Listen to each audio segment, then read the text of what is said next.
It's House Blend on SCV TV, and I'm Stephen K. Peoples, your host. We're back in the studio with renowned jazz composer, arranger, and band leader Dirk Fisher. Now, Dirk, in your 27 years as head of College of the Canyon's jazz department, you were also actively working with all of the local high school jazz groups and jazz organizations and instructors to feed talent to the COC jazz program, right?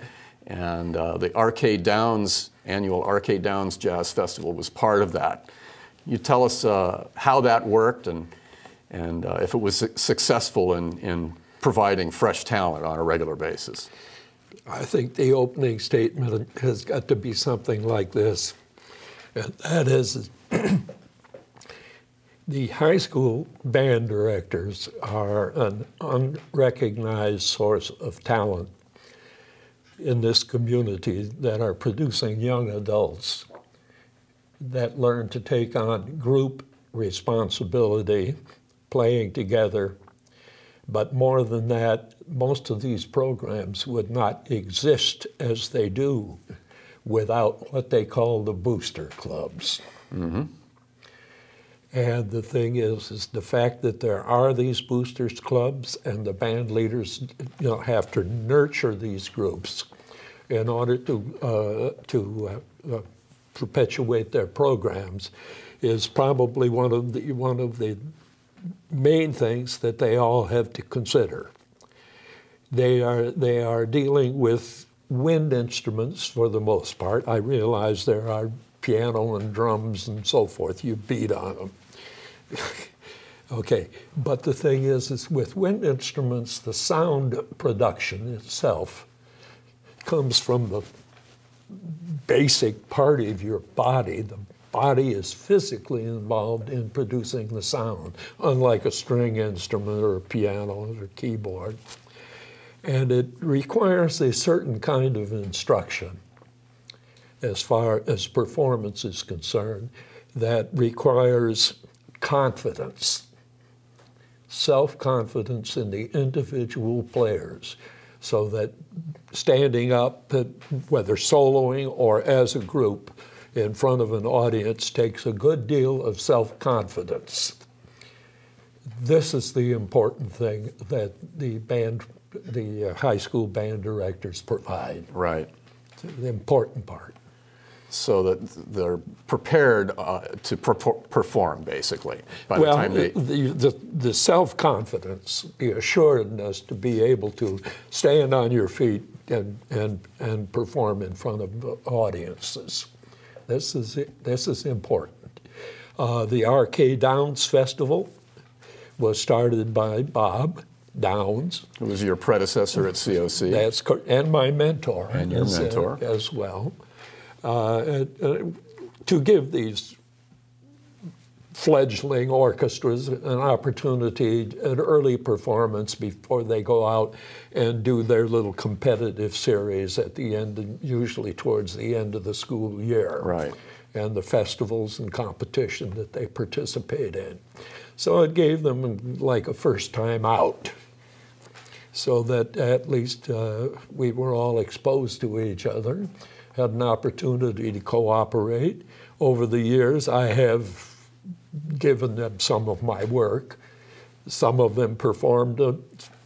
Some of them, I don't know what they did with it, but I do know that it was helpful for some. So we've had a good time for an awful long time of participating in this yearly conclave. And of course, that helps, as far as I'm concerned, that helps encourage them to get out and compete in the other festivals. Right, right. Well, now how is the system working now? It's something that I know you spent a lot of time nurturing when you were in that position. How's it working now? Well, okay. This is difficult to say without, I don't want to step on anybody's toes. But usually the music students in the high schools that are serious enough to be able to go on to college in music, to major in music, have usually got their academics together so that that's not a problem, and we do get them concurrently enrolled while they're still in high school. But because their academics are usually in line, they're qualified when they graduate from high school to go immediately into a four-year school. We miss them at that point. Right. We get them, for instance, George Stone was first available to me. He was still in junior high school. We'll talk about him in a few minutes. Yeah. He played that, and others. They play well enough in high school to participate alongside the adults. Now, speaking of high school bands, there was a piece that you wrote for the Tucson High School Band. It's called Tonito. Right. What's the story behind that? Little Tony. Little Tony. Yeah. The band director there, who I had met previously, and I think was a graduate from Cal State Northridge, so I've had a relationship back and forth with that school for many years. Anyhow, he contracted me to write for it. He had, in particular, a brilliant young alto saxophonist, and he needed material for a performance. So it was a commission. Well, sounds good, Dirk. Let's check out Off the Records version of Tonito on House Blend.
That's Off the Record on House Blend with Dirk Fisher's Tonito.